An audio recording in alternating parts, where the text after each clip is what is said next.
Hello.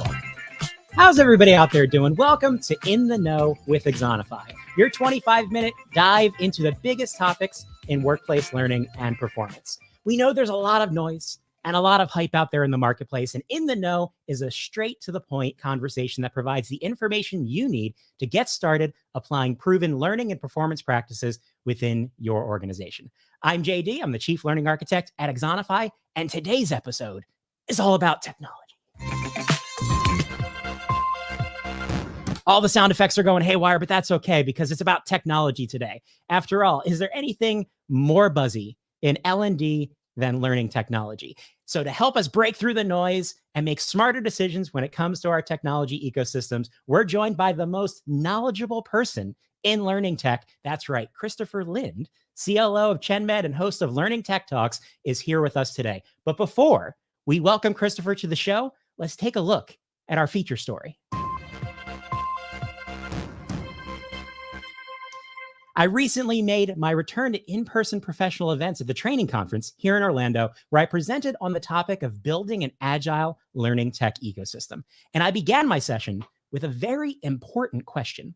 Which Disney technology would you rather have in real life? Would you rather have Baymax, your personal healthcare companion, Doug's translation collar from Up, or the portal doors from Monsters, Inc. that can take you anywhere you want to go without a checked luggage fee? Now, most people went straight to the doors, which I think shows way too little respect for Baymax. And I know you want to do it right now. We can bump it. And la, la, la. You've seen Big Hero 6, right? But this also raises what I think is a bigger issue when it comes to technology, and that's the balance between benefits and problems when it comes to selecting technology. Because just because a technology can do really cool things doesn't mean it's the right solution or even that we're looking at the right problems within our organization. Now, technology is just one piece of the puzzle when it comes to crafting a right fit learning and support experience. But now more than ever, right fit technology is a critical part of an effective learning strategy. And that's because technology is the face of L&D. Even before 2020, more than half of formal training was already experienced digitally. And that's only going up as hybrid and remote work become facts of professional life. And across the board, every digital learning format that we commonly talk about has seen 30% or more growth since the onset of the pandemic. And many employees are just now discovering that their companies even have digital learning tools and content available to help them improve their knowledge and skills. But despite this surge in digital activity, we have to ask ourselves an important question. Have we really reimagined the role of technology within workplace learning? Or did a lot of training just move to the internet without any real long-term consideration for how modern technology should inform our learning strategies moving forward? And as technology continues to evolve and we start to figure out concepts like VR, personalization, AI-enabled learning, it's critical that L&D has a solid, informed perspective on the role of technology in our work every day. And we have to continuously ask ourselves why. Why should we be applying technology in the first place to support learning and development? And there are a few obvious reasons that have really dominated the digital learning conversation since the onset of the learning management system in the late 1990s and early 2000s. And the first is speed. Technology helps us reach people with information and training faster than we can if we have to shove people into a room to deliver a course. Then there's scale. 87 million people around the world have accessed educational content through Coursera, and that kind of scaled delivery simply isn't possible with analog means. Next, consistency. Digital content ensures everyone gets the same message. Now, how they interpret and what they do with that message, that's a different story. But considerations like speed, scale, consistency, they've driven a lot of the digital learning conversation for the past 20 years. And despite this value, we still only see about 20% of employees regularly walking through the digital door to leverage online resources. And this is because everyday technology, the apps we use on our smartphones to live our lives, they've severely outpaced the tools many companies use to support learning at work. And as a result, these organizations just don't reach the bar when it comes to the employees' expectations for digital experiences. So to increase engagement and recognize more value from our learning tech, we have to think more broadly about what technology can do today. And that starts with context. Right fit technology is a critical part of making learning an embedded part of the job, no matter whether the job is done at a desk, in the aisle of a retail store, or in the kitchen of a fast food restaurant. Right fit technology fosters connection. It helps remote workers overcome physical distance to share knowledge and make sure frontline employees always have the latest update from the HQ. Technology and data combine to personalize learning at scale. After all, people only have so much time in their day to browse through hundreds or thousands of online courses. Technology connects people with the right content and experiences when they matter most. And finally, and most importantly, the right technology fosters equity in the workplace. Rather than provide everyone with a one-size-fits-all experience that actually doesn't fit anyone, technology can help us provide the right experience for every employee as they continue to grow their professional skills and expand their interests, no matter how big our audience may be or how limited our L&D resources. And that common excuse of, well, that group has high turnover, that's just no longer a viable excuse for not providing everyone with the opportunity to do their best work through right fit training and support. So speed, scale, and consistency, they're all still super important, but a modern learning technology strategy should check all 7 of the boxes we just talked about to make sure we're fostering right fit learning and support experiences. And this is what it's going to take to boost and sustain engagement so people have a chance to leverage their opportunities to learn and organizations maximize the value of their technology and their content investments. And that is our feature story. Today's feature story was brought to you by the Exonify Content Marketplace. A learning platform is only as good as the content you put in it. Exonify provides customers with access to the largest library of frontline-focused digital content anywhere. The marketplace has over 600 specialized content topics for grocers, retailers, contact centers, financial services, leadership, equity, diversity, and inclusion, and much, much more. All proven to boost knowledge by 20% and all available on day one with Exonify. To learn more about the Exonify Content Marketplace, head over to exonify.com/content.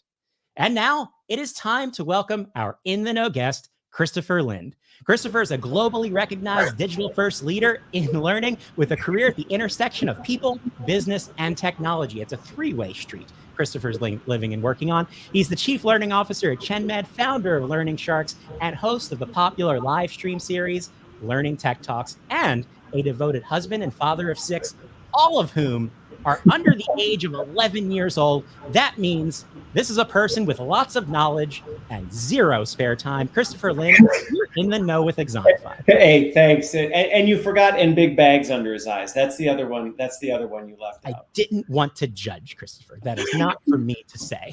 It's fine. Let's go beyond the family and back to technology. I have 5 questions to ask that are hopefully we're going to demystify the whole learning technology landscape. The whole thing, 15 minutes. Let's solve for it. We've been solving it for years, but let's do it in 15.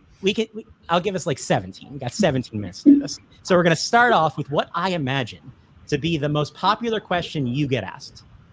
Which LMS should I get? Or maybe that's not the right. Instead of asking that question, can you tell me why that's absolutely the wrong question to ask when it comes to making good decisions about learning tech? You know, I understand where the question comes from. I mean, it comes from a place of we have legitimate frustrations with the learning management systems that we have. So I get it. It comes from a place of truth, and I understand why that's often the question. I think why it's the wrong question to be asking is a lot of times we misunderstand what the LMS's purpose is, and we kind of don't understand what really is possible with tech. So we're kind of looking for something that will do everything, and we think that the LMS is that single solution that will do it. And I think that's why it can be the wrong question, because you're looking, it's like chasing the wind. You're trying to find something that doesn't exist. So when people come to you and say, which LMS, you talk to all of the vendors, you've had hundreds of conversations with people in learning technology. So people, like you said, might naturally gravitate your direction and say, which one's the best one? Or which one do you think is best for me? I work in this industry. What's your common response to that question? Usually it's a combination of 2 questions. The first one is just a simple, why do you think you need a different LMS? Because a lot of times that unpacks this, okay, what's really going on? You know, instead of just taking the surface of, oh, okay, here's a list of the top 5 that you might want to consider. Like, why do you think you need another LMS? And then what are you really wanting to accomplish with that? You know, what are the pain points that you have now? And I think getting into that opens the conversation. Now, granted, it's not like you answer that question and then you go, oh, okay, well, now we can solve for that. But that's usually the jumping off point that gets you to a point where you can actually figure out where should you be going. Awesome. So you're not just a live stream host and not just a learning tech influencer. You're also a CLO responsible for enabling performance in your own organization. So I'm curious, how have these dozens and hundreds of conversations you've had with technologists, with technology providers, influenced the way you're thinking about making decisions when it comes to technology-enabled learning within your day-to-day work? So I think 2 things. One, things are never as simple as they present themselves. You know, when you start to dig into all the different solutions and hear all the different problems that people are solving for, I think a lot of times we oversimplify and say, oh, well, I just need to do this. And you go, well, how? And in what situation? And what is the environment you're working in? So I think understanding the complexity that goes into it is one. I think the other one is literally you can do anything. I think that's one of the things that all these conversations and just the time I spend researching this stuff has opened is if somebody goes, we just can't, I don't have a good poker face. And usually that's where I have to really practice going like, we can't, or we aren't sure how, because we can, believe me, we can, we just have to figure out how. We can is the official slogan of Learning Sharks. Yes, we can. Copyright today. So I don't know if you've heard, have you heard about consolidation in the marketplace, Christopher? I have no idea what you're talking about. You read an article recently about it. So there's clearly a trend right now when it comes to marketplace announcements like Cornerstone acquiring Edcast. And then even when you look inside of organizations and you talk to CLOs, CHROs, CTOs, CIOs, all of the C's and all of the O's, there's a lot of conversation around simplifying digital experiences. So we want to make sure that digital experience of work and digital experience of learning is easy, accessible to people. But we're also talking about how do we limit our technology investments so we're investing in resources that are delivering clear value. So I'm curious from your perspective, as someone who's reading all of the articles and talking to folks who are consolidating and making these types of moves, how do you think L&D pros should be thinking about consolidation as they make decisions regarding their learning technology stack? So, just to one of Dave's comments, I think one thing you can take from this is the trend is, everything's going to consolidate. And is there going to be consolidation? There is. But are we ever going to get to a point where we're going to get to a single solution? No. And it goes back to my complexity standpoint. I mean, good grief, we're dealing with people and skill development. I mean, there's no way that you can go, this is the one to do it all type of a thing. And I think that's where will we see consolidation? Yes. And I think some of that is largely our fault, because as an L&D org, we've ran out and chased features, and we've added a lot of duplication into the system where on the surface, and we haven't articulated well the differentiation. So when you're looking at it as a CIO or a CFO and you're going, why do we have 7 of these things that all have the same slogan in their headline? I mean, on paper, it's like, that's ridiculous. Get rid of 6 of them. Just get rid of 6 of them. And we haven't done a good job setting up. Well, maybe we don't need 7. Maybe we need 2, or we might need 3. And here's the distinct difference in why we need this for this situation and this audience and this environment, and this for this and this for that. And I think that's where we're going to see diversity, and the ecosystem thing isn't going away. Like this idea that, the ecosystem's going to melt into a solid core. It's not, especially because new tech just keeps coming. But I think there is opportunity to say, how much of this duplication are we actually using and leveraging? And how much did we just do because we went to a conference and went, that's cool, we should buy that? And it's like, well, did we even have the operation or business case to do anything with that? Maybe we can sunset it. And one of the things that I think stands out, especially as important in this conversation, is when we try to articulate the value of our different technology solutions and investments, right? Because if we wait to do it when someone comes asking, so the CFO or CTO shows up and they're actively looking to reduce spend. Bad time. Right? So my question then becomes, because I have a lot of these conversations, especially like you said, in a big complex organization with 400,000 employees who do a wide variety of different types of work in very different contexts, and for all of those reasons, learn, and evolve their skills differently, have different skill requirements. So for people who aren't in learning and development, and frankly, don't necessarily care about this conversation, right? We care. We do. Care. They don't at all. They hired us because we do this. Mm-hmm. So how should people who do this articulate why I need 3 applications to best support my audience, when, like you said, if the CTO goes to the websites of those 3 applications, they may see eerily similar messaging and go, well, why do you need 3? How do you think we can articulate that value?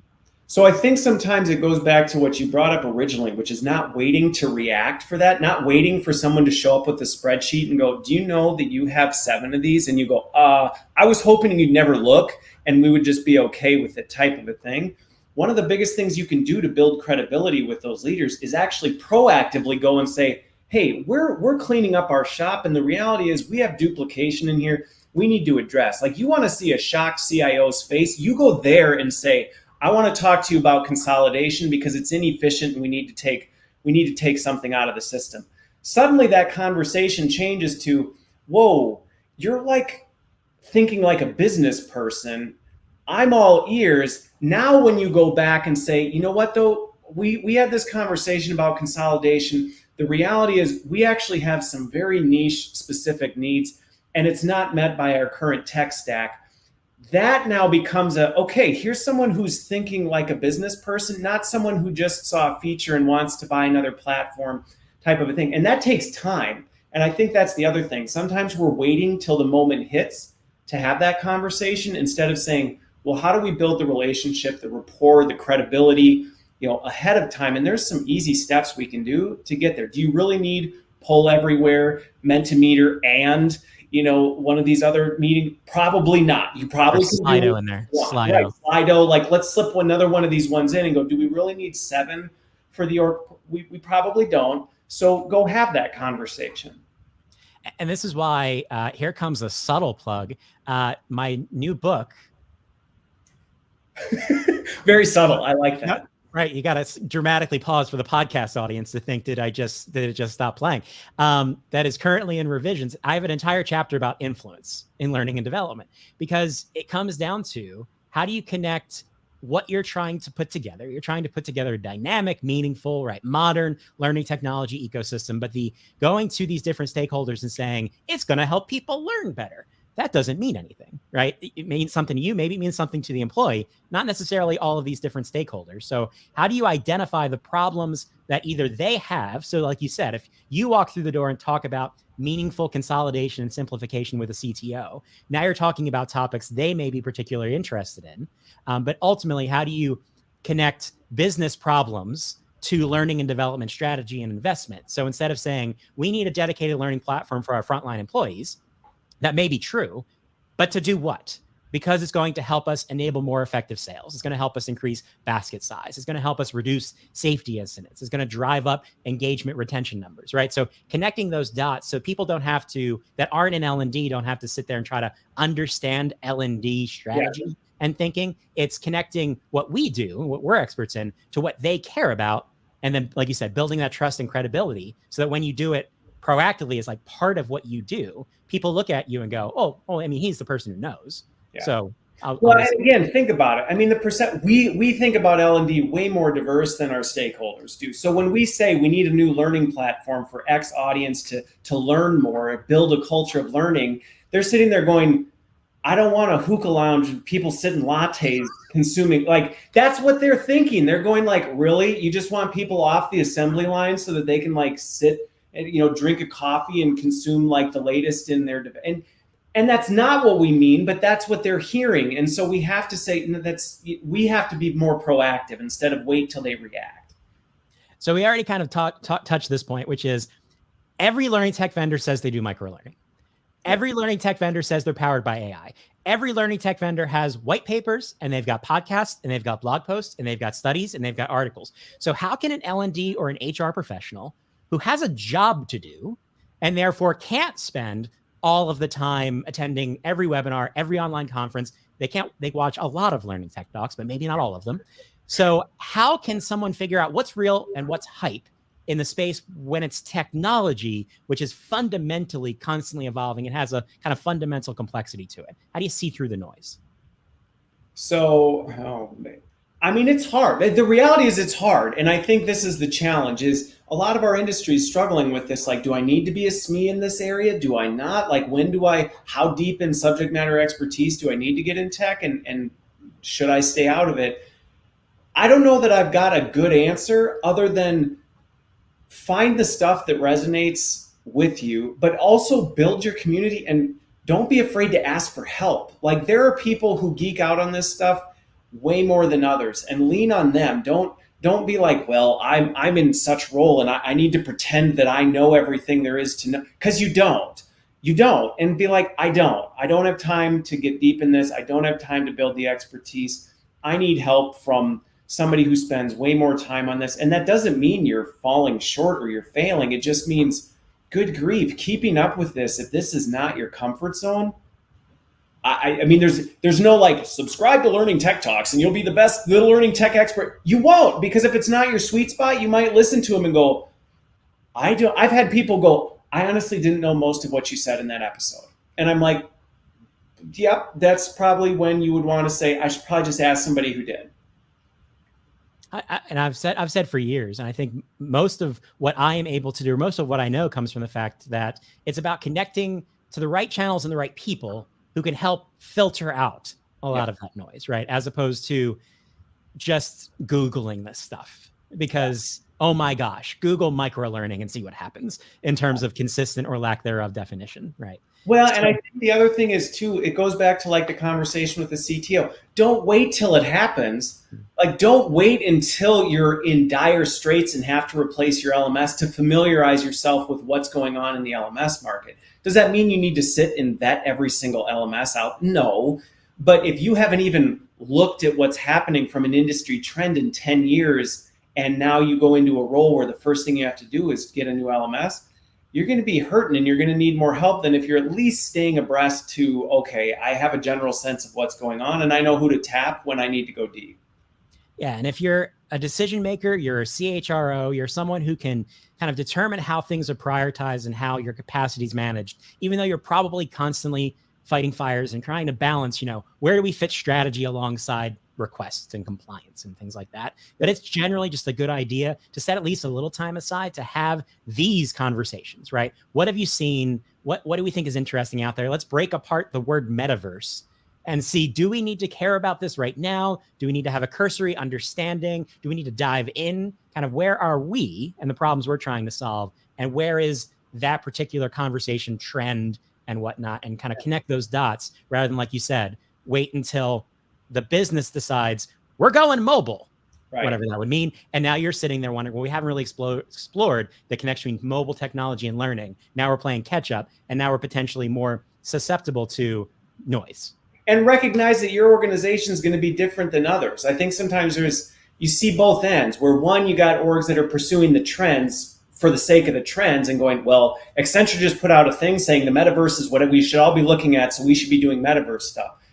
That's probably not the right end of the spectrum. But on the other side, there's the, we're old school. Metaverse is never coming here. And 2040 comes and you go, what's a VR headset? And like the rest of the world has passed you by. And I think it's, what is that sweet spot? And that's an art. The last question, this is my where do you start question. So I'm an L&D pro and I'm stuck with legacy technology and people aren't using it. I don't like it, but it's a system of record and it's not going away. So what can I do to get out from under that burden of this kind of legacy mindset, legacy technology, in order to provide a more meaningful digital experience? Where do I start that journey? Yeah.